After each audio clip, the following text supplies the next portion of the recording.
Gusto ko iparinig sa inyo kung bakit nasabi ng inyong lingkod na si Mark Ramos, politika ang nakita ko doon sa rally nila yun. Ha?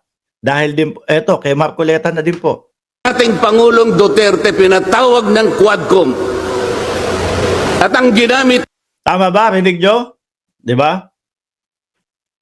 Si Marcoleta nagsasalita, ang dating Pangulong Duterte pinatawag ng Quadcom. Which is yun naman po talaga ang nangyari, mga kababayan. Pero yung pagpapatawag nila doon, ilang beses pinatawag bago sumipot.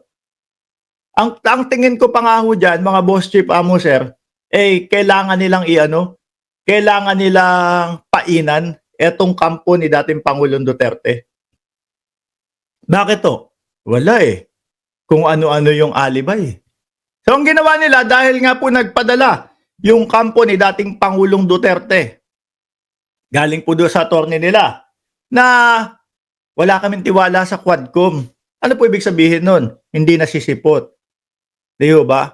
Na biglang nagyabang naman si Panelo dahil nakita niya na ang Quad Committee ikinancel dahil nga nagpahayag sila na hindi sila sisipot o wala silang tiwala sa Quadcom. Nagyabang na ang sinabi, sisipot kami. Tapos bigla nyo kinancel. Natakot kayo sa amin. So ngayon, pinatulan ho sila, mga bossing. Yung pagpapatawag na yun, napilitan lang po, napasubo pa ang dating Pangulo. Kung ako sa posisyon ng dating Pangulo, wala akong tinatago. O halika, let's go. Tanungin nyo ako kahit anong parte, kahit anong katanungan ang itanong nyo sa akin, kaya kong sagutin yan. Ididepensa ko yung sarili ko.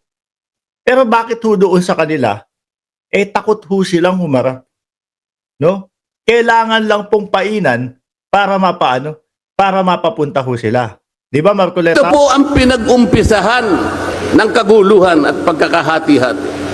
Pinatawag ang dating Pangulong Duterte, pinatawag ng Quadcom. At ang ginamit na pamamaraan ay yung isinasaad sa saligang batas. Inquiry in aid of legislation. O yun naman pala Diba? Yung pagpapatawag kay dating Pangulong Duterte ay nakasulat sa saligang batas, inquiry in aid of legislation. Yun naman pala, nakasulat naman pala. Anong mali doon? Tama naman pala. Yung pagpapapunta. Natupad po ba yung inquiry in aid of legislation? Oo, di ba? Sila pa nga ang matapang, mga kababayan. Si Inday Sara Duterte, nakita nyo ba? Nung nandoon sa Quadcom o nandoon sa good governance, mga bossing, siya pa yung siga. Di ba? Kailangan siya yung masusunod. Ano sabi ng mga congressman? Hindi pwedeng ganyan. House of Representative to. Kami ang nakatira dito sa bahay na to. Hindi ikaw ang masusunod. Ikaw ang tatanungin namin.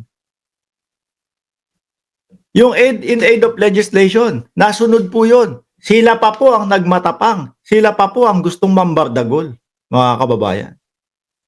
Ang dating Pangulong Duterte, nagsabi, di ba? Nagsabi, pipirmahan ko yung hinihinging waiver na yan, mamaya. Nung matatapos na, ipinaalala yung waiver sa kanya, naggalit-galitan na. Gusto nang mambato ng mic. Nasunod pa din sila, di ba? Hindi pinilit na pirmahan. Kahit na alam na posibleng maligwak sila doon. Nasunod po lahat yan. Paano po in aid of legislation kung ang tatawagan nilang resource persons para humarap sa paglilitis na yon ay puro kalaban ng dating Pangulo? Sino gusto mo ipatawag? Yung mga dating humarap lang din. Na uulitin lang din yung sinabi nila. No? So ngayon, ang sabi nga, hindi narinig yung kabilang panig. No? May mga tumakot doon sa mga kalaban ng dating Pangulong Duterte para sabihin yung mga yon. Ngayon, kailangan ulit tanungin ng iba na, nang hindi na sila yung nakapoder. Di ba? Kailangan marinig ulit sila, mga kababayan, kung ano talaga yung katotohanan. Di ba? Pero meron ditong sinabi si Marcoleta na kasinungalingan ho. Meron sinabi si Marcoleta na kasinungalingan. Pakinggan nyo ho ha. Alam po ninyo lahat yon. Pinagtatanong nila yung Pangulo base doon sa mga sinumpaang salaysay at affidavit nung kanyang mga inusig nung kanyang panahon sa war on drugs. Dapat lang. 'Di ba? Ano gusto mong gawin? Oh, dating Pangulong Duterte. Eto, sinasabi to ni Jimmy Gubat. O kunyari ganyan na magkahalo-halo yung mga pangalan. O dating Pangulong Duterte, eto, sinasabi ni ganitong pangalan. Sabi mo daw ito. Itatanong sa Pangulong Duterte. So ima-match po kung magkakatugma at kung magkakaayos. Di ba? Ano ba dapat? Dapat ba yung mga kakampi lang ni dating Pangulong Duterte ang tanong? Ano po ang sasabihin niya mga yan?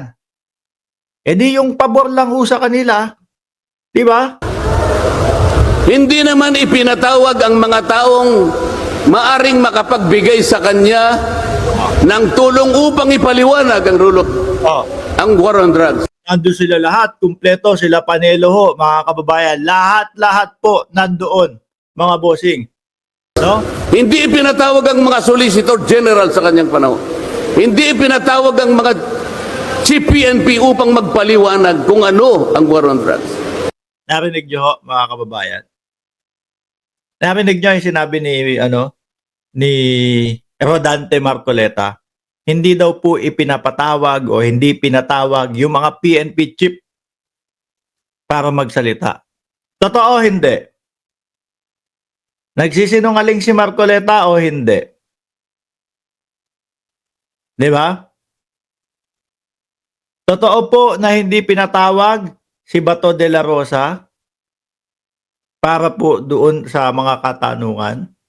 Di ba PNP chief si Bato de la Rosa? At lagi po na bumabalandra sa mga news, sa mga pahayagan, mga bossing.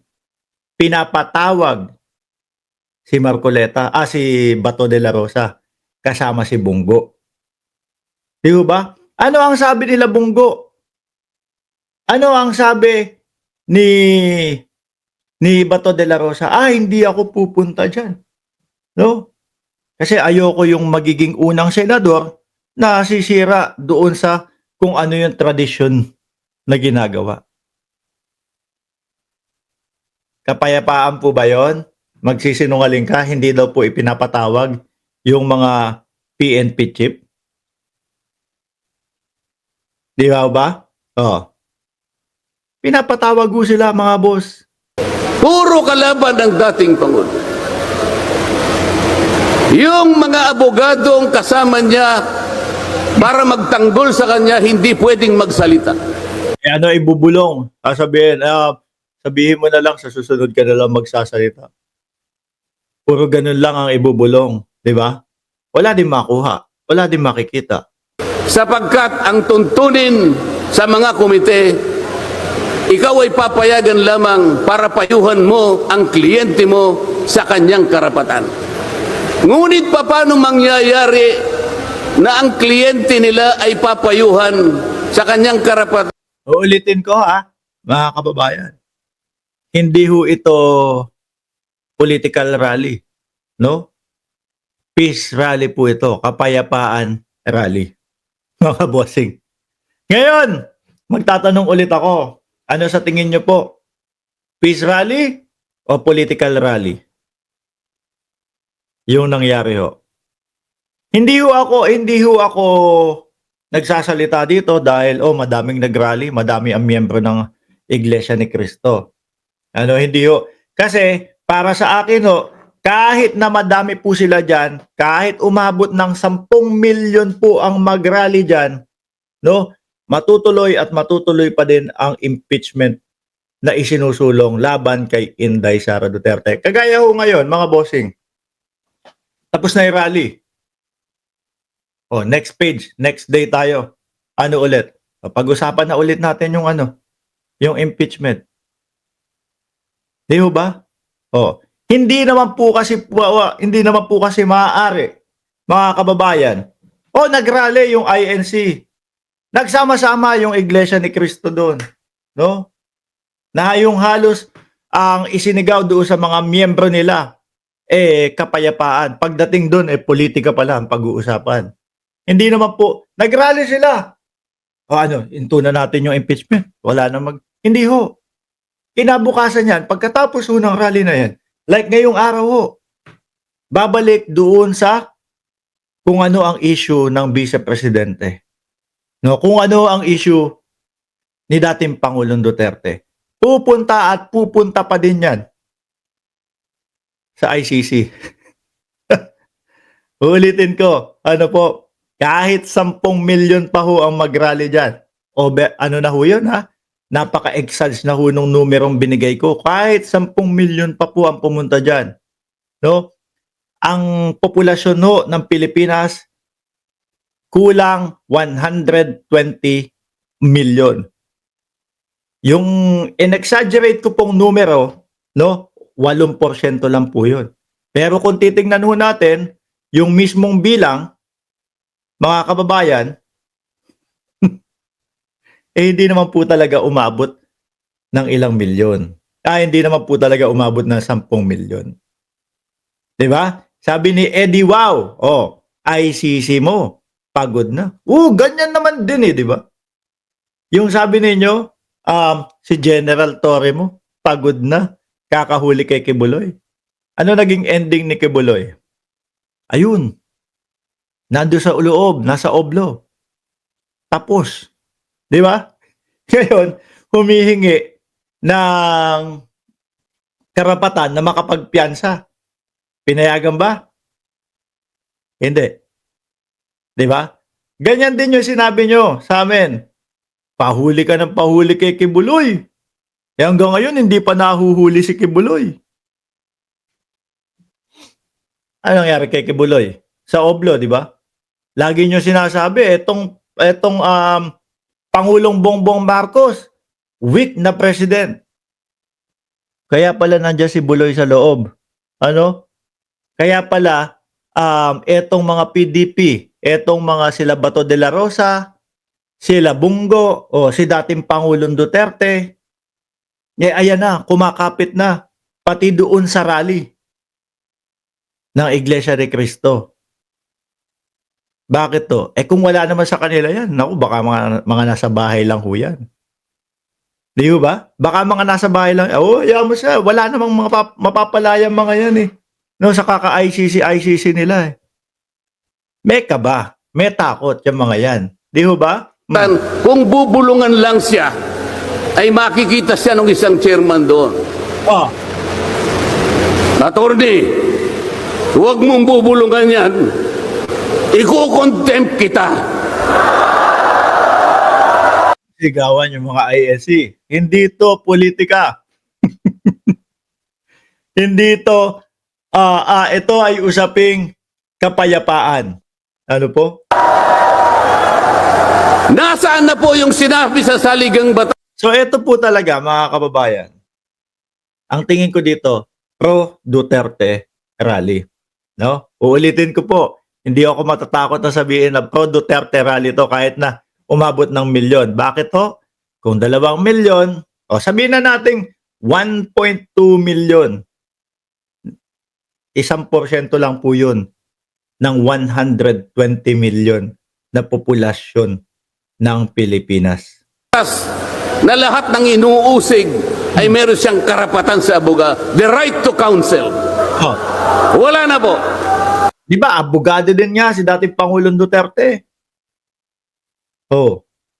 Tsaka Marcoleta, ang dami na din sinabi ng ang presidente, dating presidente, na siya mismo ang nagligwak sa kanyang sarili.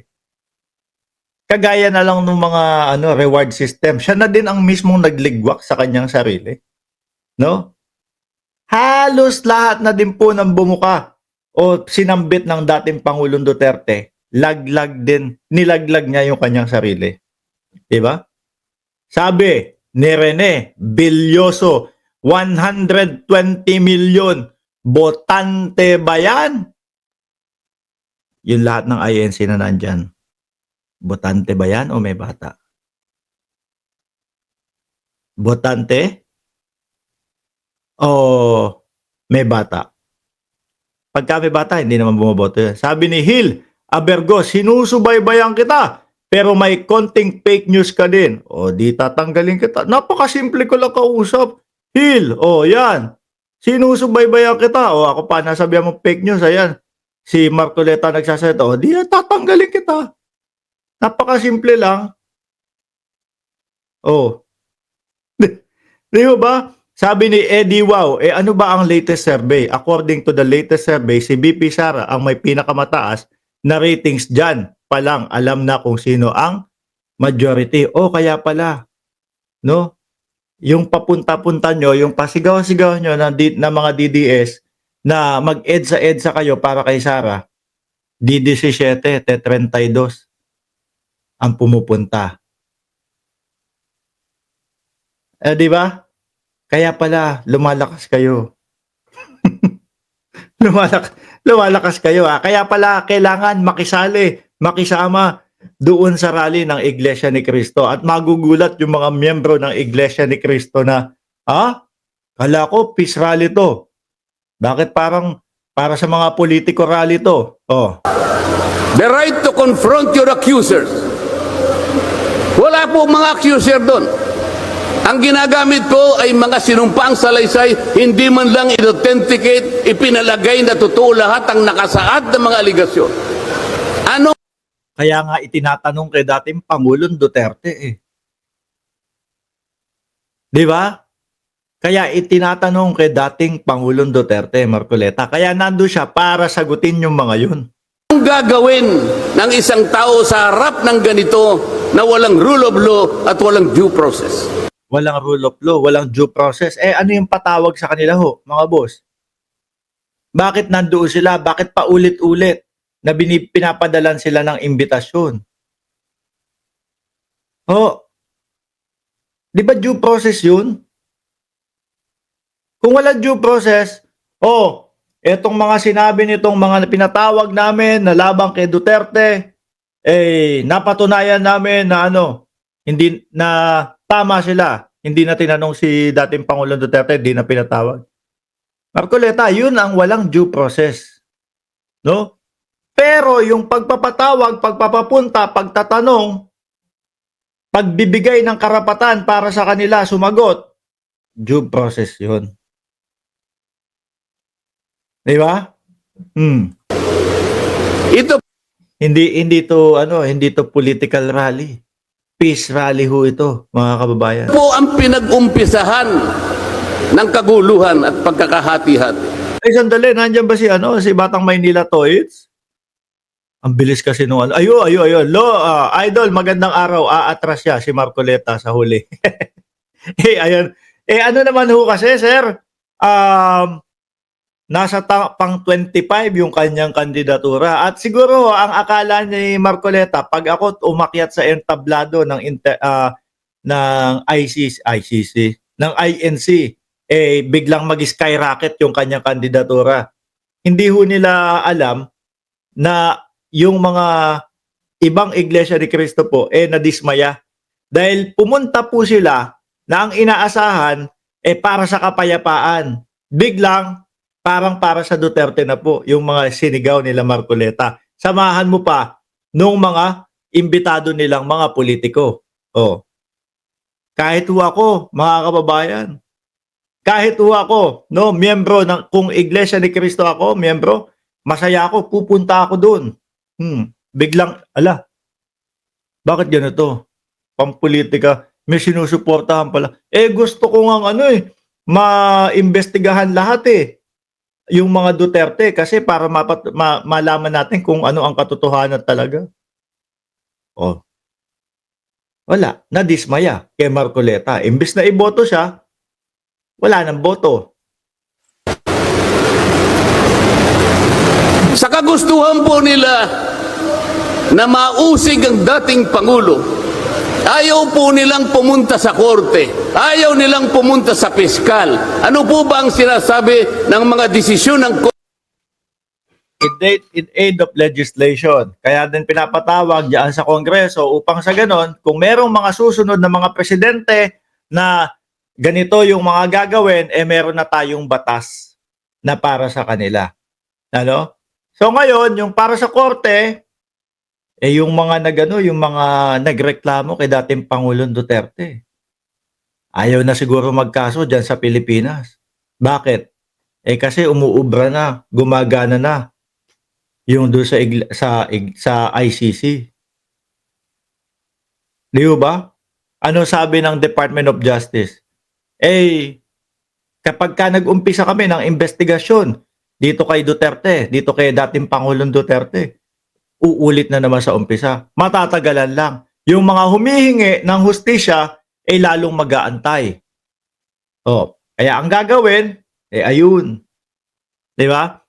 Makikipag-cooperate na lang kami. Makikipagtulungan kami sa ICC. Ako ho, naniniwala, mga kababayan, na kaya humihimok ng tao tong mga ito upang sa ganon, yung pagdating ng ICC, pag-serve ng warrant of arrest, yung mga impeachment, mahinto. No? Pero sabi ko nga po sa inyo, kagaya po ngayong araw na to, tapos na yung rally. Balik sa usaping impeachment ulit. Ganun lang ho kadali. No? Kahit umabot ng 5 milyon, 10 milyon, yung mag-rally dyan, no? Ang 10 milyon 8% lang ho ng kabuuang populasyon ng Pilipinas. Kinabukasan, pagkatapos, wala din ho. Impeachment pa din ho ang pag-uusapan. Di ba, J. Timblique? Korte Suprema, kapag ka napatunayan nyo ang isang tao ay maaring nakagawa ng kahit anong paglabag sa lahat ng batas, anumang batas, dalhin ninyo sa piskalya, dalhin ninyo sa korte. Yun ang tamang paraan. That is the rule of law. Ngunit bakit? May isa ako napansin dito, no, mga kababayan. Yung dalawang host doon sa Net25, tama ba ako? Dalawang Net25 yon. Kasama ni Marcoleta yon. Bago pa lang ho sila magsabi na mayroong mangyayaring peace rally. O bago pa lang sila magsabi na mayroong rally. Tatlo sila, Marcoleta at saka yung dalawang host, mga kababayan. So ngayon, bumabanat sila. No? Yung banat na hindi rekta na tatamaan yung gobyerno. Pero kapag ka ikaw marunong kang umintindi, alam mo kung sino pinapatamaan nilang tatlo. Yung gobyerno at si Pangulong Bongbong Marcos. No? So ngayon, mga kababayan, biglang nag-announce sila nung rally. Meron pong magaganap na ganitong rally, ganito, ganyan, ganyan, ganyan. No? In-announce sila. Siguro sinusubukan, hinihintay nila yung sasabihin ng taong bayan. Kung ano ang magiging aksyon at kung ano ang magiging, kung paano i-absorb ng mamamayang Pilipino. Kaso ho, mga kababayan, madami yung nagsabi, aba, bakit ngayon parang nakikisali na kayo sa politika? Di ba? Aba, bakit ngayon bumabanat na kayo sa So hindi po maganda o hindi okay ang dating, mga kababayan, ng majority ng Pilipino doon sa rallying sinabi. Kaya po, ang napansin ko biglang, uy, ito pong rally na ito ay para po sa kapayapaan. Biglang gumanon, di ba? Noong una, wala pong kapayapaan eh. Basta sinabi nila, merong magaganap na rally. Balikan nyo po yung mga unang sinabi nila, mga bossing.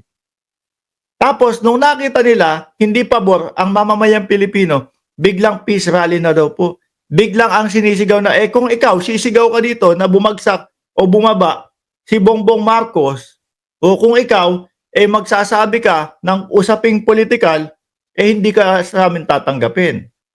Dahil nga daw po, hindi pampolitikal yung rally na yun. Pero ito po ang naging ending, mga kababayan. Kayo na po ang magsabi kung kapayapaan po ba ang rally na ito or pampolitikal, mga bossing. Dahil para po sa akin, kahit mabawasan yung subscriber natin, kitang-kita ko po, political, no? Pro Duterte, itong rally na ito. Sabi nga ni Captain Dado, Captain Dado, eto sabi ni Dado, Wala namang BBM resign. Ano yung Pilipinas to? Ano ba yan? Ay nako. Oh,